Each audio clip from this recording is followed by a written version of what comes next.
British and Irish Lions 2029 tour to New Zealand. What you need to know. Get ready for the ultimate rugby showdown, the British and Irish Lions next tour. Rugby fans, mark your calendars. The next men's British and Irish Lions tour is set to take place in New Zealand in 2029, with a potential warm-up match in the vibrant city of Las Vegas. But here's where it gets exciting. This won't be just any ordinary tour. The Lions are looking to break new ground by playing a landmark match in the United States, a move that could be a game-changer for the sport. But before we dive into the details, let's take a step back and understand the significance of the British and Irish Lions.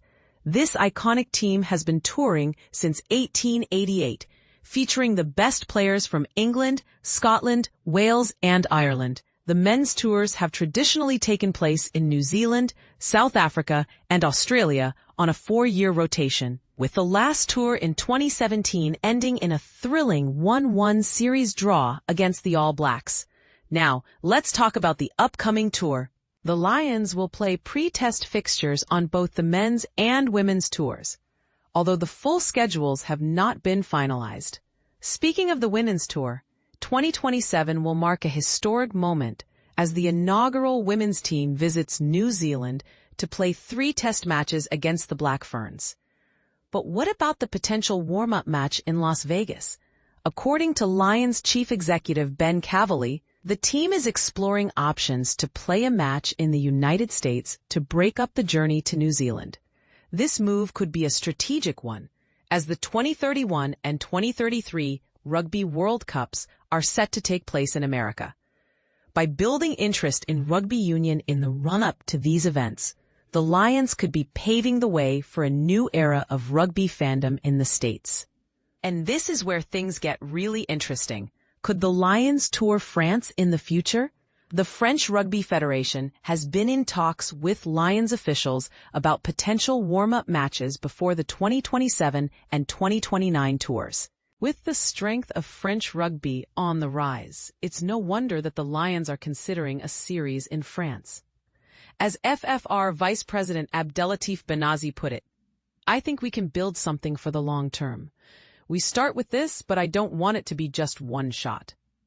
The prospect of a Lions tour in France is certainly an exciting one, and it's not hard to see why. With the popularity of rugby among the French public and the relative affordability for traveling Lions fans, a series in France could be a win-win for everyone involved.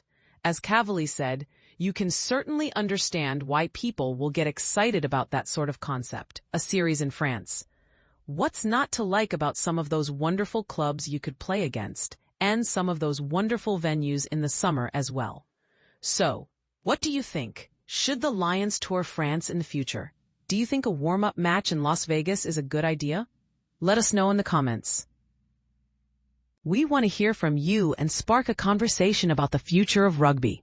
Stay tuned for more updates on the British and Irish Lions next tour.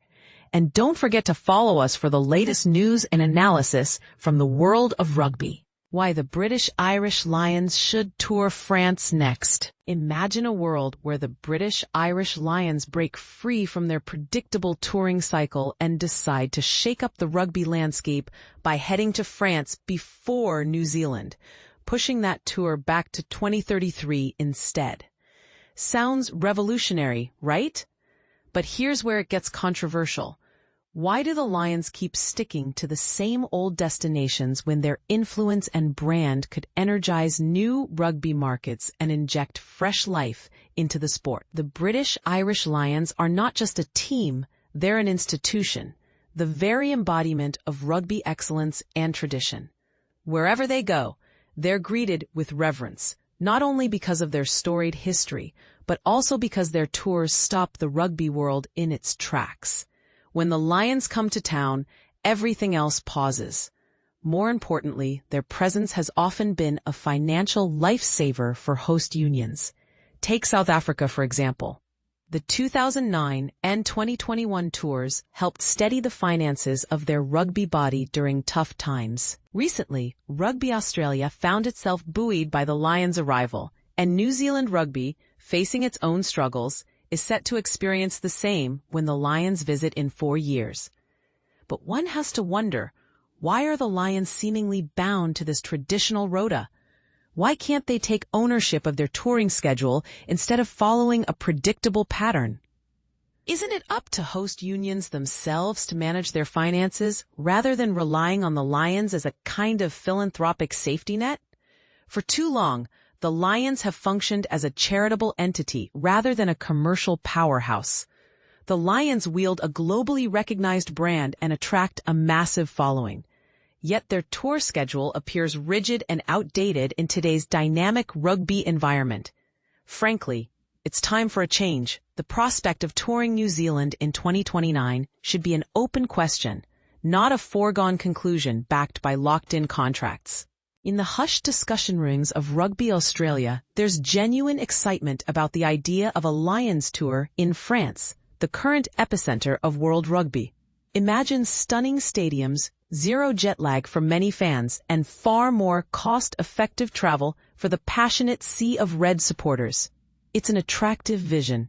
A tour to France could rebalance the financial struggles that many rugby unions face, lifting them from a hand-to-mouth existence to a more stable footing. However, to make this shift, adjustments would be necessary. The French rugby season is punishing, often bordering on brutal, with barely any off-season for player recovery. In fact, France recently sent a less experienced team to New Zealand to give their top players a much-needed break. So how might the Lions fit a full 10-match tour into this already packed calendar? One approach would be to pause the European Cup competitions entirely during a Lions tour year, freeing up about 6 weeks to accommodate the fixtures.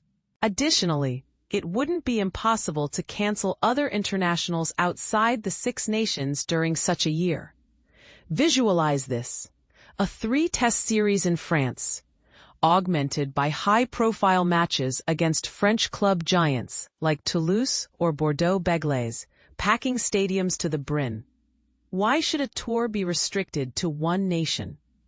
The Lions have immense commercial and cultural influence that's barely being tapped into beyond the traditional triad of hosting countries. Repeating tours only to England, Australia, or New Zealand risks growing stale, especially at a time when rugby desperately needs to broaden its reach and invigorate new regions. If the Lions toured France, they could also start their journey in emerging rugby nations such as Italy, Spain, or Germany, helping raise the profile of rugby far beyond its established heartlands. Imagine 8 matches in France, plus 2 games in these developing markets. This would be ambitious and challenging, but it could revitalize not just the Lions brand, but global rugby as a whole. Suppose I were in charge of World Rugby, and honestly, who wouldn't want that role? I'd set France as the host for 2029 to gauge the impact. Afterward, New Zealand could be scheduled for 2033, earning their turn based on merit and readiness, rather than tradition. Looking further ahead, with the United States hosting a Rugby World Cup within the next decade, why not envision the Lions touring the Americas? A 3-test series against Argentina's Pumas, who recently humbled the Lions in Dublin, would be a blockbuster. Argentina boasts a vibrant rugby culture and is a spectacular country to visit, deserving of many more tours, including the Lions. Expanding beyond that, the Lions could face off against Argentina A and include fixtures with Uruguay, the United States, and potentially Chile or Canada. Such a tour, announced well in advance, would motivate these nations to elevate their game, accelerating growth far quicker than any traditional development plan could. There's nothing inherent in the Lions concept that forces them to stick with the status quo. But rugby itself is evolving, and it's time the Lions evolved with it. As the sport's most iconic team, the Lions have unmatched potential to promote rugby's global expansion by stepping onto new fields around the world. So here's the burning question for rugby fans everywhere. Should the Lions continue their age-old touring schedule, or is it time to take risks, redefine their path, and help usher rugby into a bold new era? Are you ready to see the Lions roar in places they've never been before? Share your thoughts. Do you think tradition should hold firm, or is it time to challenge the old order?